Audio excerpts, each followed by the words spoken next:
The reason why the same things keep happening over and over again, because there's a lesson that you are not learning. How many times will you have to find yourself in the storm before you are willing to let Jesus in the boat? Then they were willing to take him into the boat. My question for you today is, how many storms is it going to take before you are willing to let Jesus in the boat, right? There are lessons. The song says there's a blessing in the storm. And yes, there are blessings in the storm. You're going to see Jesus, as we done talked about all the benefits of the storm, even though it may be unpleasant. There are definitely lessons in the storm, right?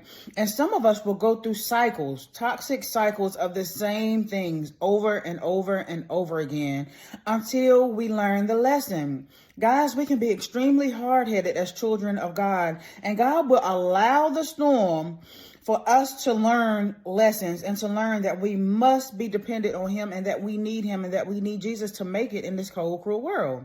I will ask you again, then they were willing to take him into the boat. What is it going to take for you to get broke down to the point that you will let Jesus come in and take the wheel, as they say? Guys, how many times? How long are you going to have to stay in the struggle?